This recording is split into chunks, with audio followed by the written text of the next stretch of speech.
As flames and thick black smoke fill the air over Middle East oil fields, the war in Iran has resulted in an attack on the world's global energy production, sending oil prices soaring.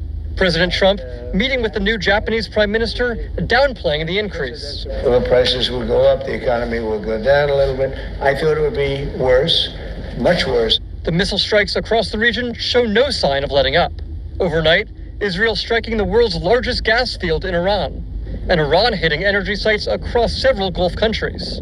Allies are furious with Iran and the U.S. and Israel for expanding the attacks. Trump said he talked to Israeli Prime Minister Benjamin Netanyahu about ending the strikes on energy fields. I told him don't do that, and he won't do that. The president has said protecting the world's energy was one reason he greenlit the war. He also said Iran was about to attack the U.S. On Capitol Hill, intelligence officials in the hot seat once again, with Director of National Intelligence Tulsi Gabbard sidestepping questions about just how imminent the threat actually was. Is there any evidence that Iran intended to conduct a preemptive attack on the U.S. prior to beginning this war, yes or no? The intelligence community does provide the assessments of the threats that exist to the president so that he can make that determination. In the likely event of a conflict between Iran and Israel, that the U.S. would be immediately attacked. The FBI now investigating a former member of the intelligence community.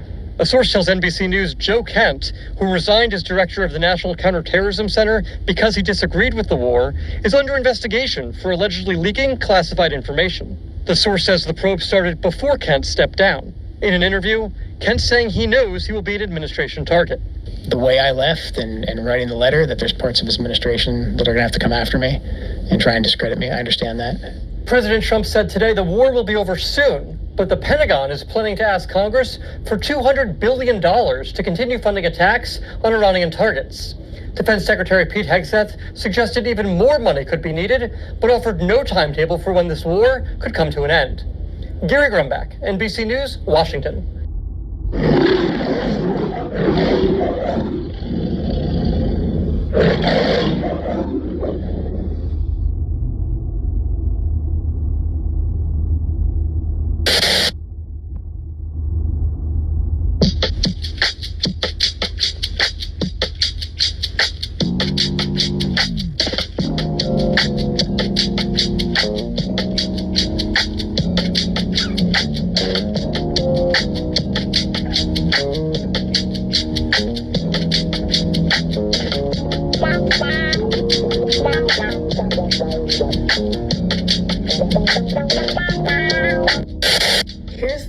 Y'all just proved that this world today that we live in is under control. Like, they're literally controlling our minds. Y'all are under the spells because we are in the middle of a fucking war and nobody's freaking out. Nobody's freaking out. Everybody's just going on about their day. Like, this is something normal when it's not normal at all. We are in a fucking war. The United States of America is in war. And y'all just... It's just, oh, okay, war. Yeah, war. Oh, okay.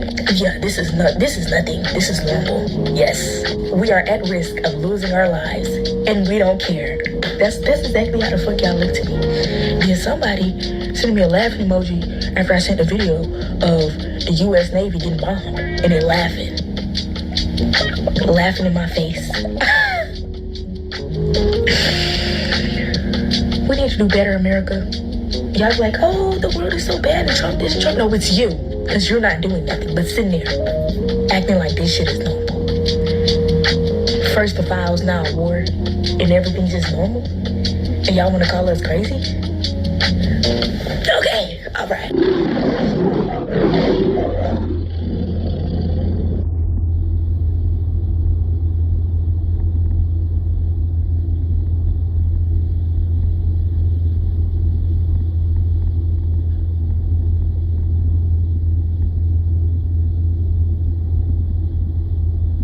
Listen, somebody got to tell you the bad news, and I guess I'll be the one to tell you.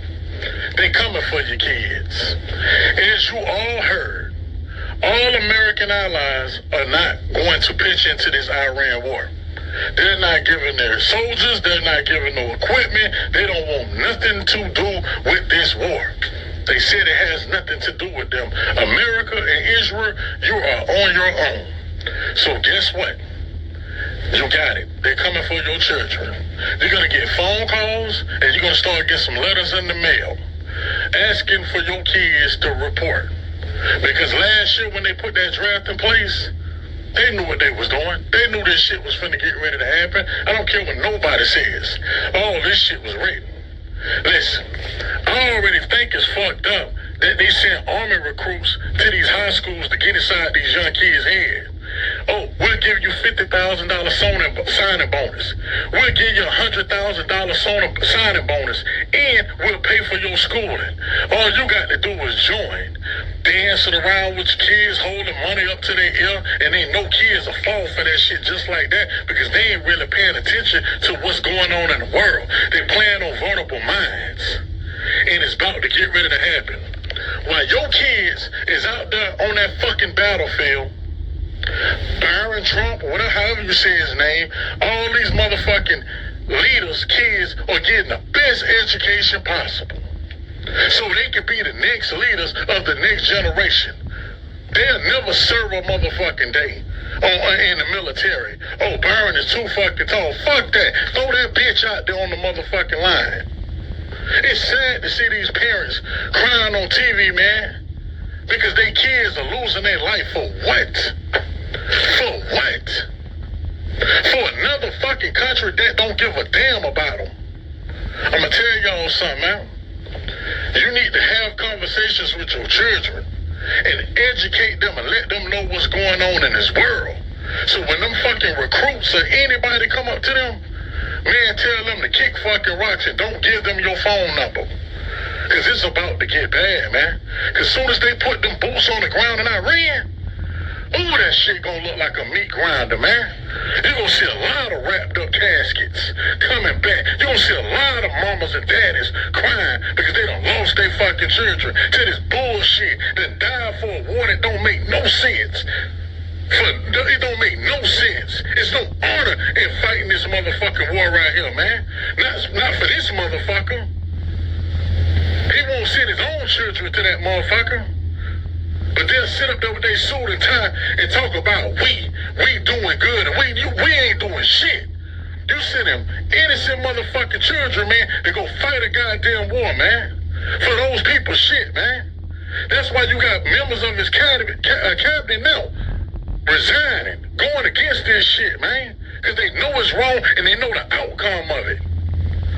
They over there screaming, oh, we got rid of the Ayatollah and all of them. You better be careful for one of their last wishes. You better be careful.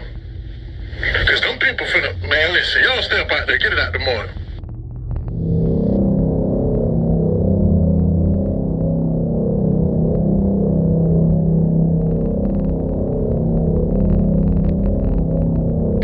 Well, it's only good if you win. You know, you can only do. And we've won. Let me say, we've won. You know, you never like to say too early you won. We won. We won the bet. In the first hour, it was over.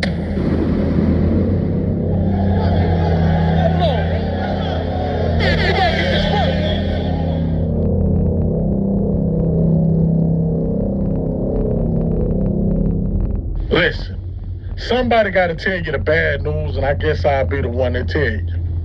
They coming for your kids. Is the head of the family. Yeah, the way the fathers of the church talk about though is they say that the mark of the beast, you can't receive the mark of the beast. So it's supposed to be something that's well, first of all, the mark of the beast is the inversion of what they call the mark of baptism. So when a person's baptized, God infuses a quality in the person's soul, which is a mark. And that's actually why, for example, in the baptism in the Catholic Church, there's a sign in which you actually take chrism and you sign it on the forehead as an indicator of that this person has been consecrated to Christ through his baptism. The mark of the beast is going to be the inversion of that. So it's going to be something in our bodies that is going to be that will give us access to these particular things. Okay. Like Neuralink. Like, it would be something similar to that, or it could just be something like an RFID chip, which then, you'd just be able to walk in and they can scan it. They know who you are. Like, it would be something similar to that, or it could just be something like an RFID chip, which then, you'd just be able to walk in and they can scan it. They know who you are and they know that you can have access to the food and things of that sort. It could be the type of thing that get to the point where you just don't even remember things. Okay. Like Neuralink. Like, it would be something similar to that, or it could just be something like an RFID chip, which then, you'd just be able to walk in and they can scan it. They know who you are and they know that you can have access to the food and things of that sort. It could be the type of thing that they'll get to the point where you just don't even have to carry credit cards, or even, your bank account will just be linked to this chip that's in you. Because that's how they could actually do it. The thing, though, is that the fathers of the church say that you're not going to be able to get that chip without some type of renunciation of Christ. There's going to have to be some religious thing you're going to have to accept that is contrary to the will of God and contrary to Christ. And so the moral of the story is that you have to be... The image, the owl, the mark, and the numbers, all part of the beast system. Willing to sacrifice the lesser good in order to achieve the greater good. You have to be willing to, I have to follow Christ regardless of the personal cost. Now, Is the head of the family. There you go. So you have it. All right? Everybody's talking about it. Everyone's talking about the chip, the RFID chip, which is the MOTB, and it's coming. Everybody knows that this is a Catholic priest. I want to give all praise and all the glory and all the honor to Yahweh, Bahashem, Yahweh Shai, Bahashem, Rakah Kodesh, and Shalom, Labakarim Shah, Yasharala. Double honors to my apostles, my elders, my teachers of Great Millstone, who rule well. And bear with me, brothers. I'm still a little under the weather, but I'm going to do this lesson. I'm going to get one scripture right to the point. We are here, all right? We must pray for one another, to the sincere body of brothers of the hopeful elect and the elect lady. Pray for one another. Lock in. The chip is here. Everyone's talking about it. All right? I think this page is called Sean Ryan. All right? And he's interviewing a Catholic priest. And he's telling you it is the RFID chip. So we're here. Lock in. Let's get the book of Revelation. Y'all know where I'm going. 16, and he calls it all, both small and great, rich and poor, free and bond, to receive a mark in their right hand or in their foreheads. And if you've been following and you've been learning, been listening to the apostles, the elders of Great Millstone on down, you know that this is the charagma, the RFID chip. It's going to be a physical imprint inserted into your skin. All right? And no one is going to be able to buy or sell without it. Those that refuse it, you will be marked as an enemy. You will be thrown into prison, and some may die for the name of Yahweh Shem Yahushai. And that no man might buy or sell, say he that has the mark or the name of the beast or the number of his name, man. And that's where we at. Here is wisdom. Let him that have understanding count the number of the beast, for it is the number of a man, and his number is 666. God, Lord, Yahweh Shem Yahushai. God, Lord, Yahweh Shem Yahushai. All praise and glory and honor to Yahweh Shem Yahushai. I'm going to give double honors to my apostles and elders and teachers of Great Millstone who rule well. And Lord, willing you will edify. This is a warning. All right. In the spirit, one hitter quitter. All right. Right to the point.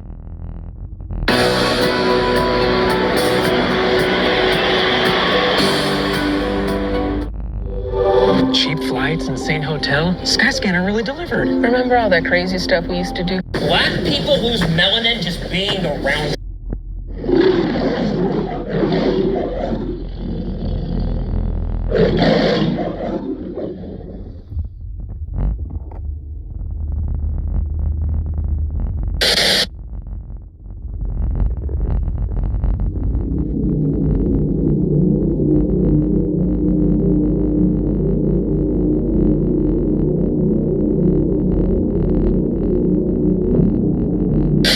If they got to put some boots on the ground in Iran, it's going to get a little bit more serious than what people think. We're talking about bodies now, and they need bodies in the United States. The draft is about to get out of control. It's people who living right now who've never seen a draft like this. They're about to start knocking on doors, and they going inside them prisons. The United States about to need bodies. If you shoot people, they sending you over there. I promise you right now, you're going to start seeing the National Guards come in the city. You're going to be wondering why they're there. They're there to pick some people up. We need bodies over there. They talking about putting people on the ground in somebody else's country is not what people think. We already got people in the air and in boats. We need some more bodies. And this draft is just about to be ridiculous. So watch what I tell you.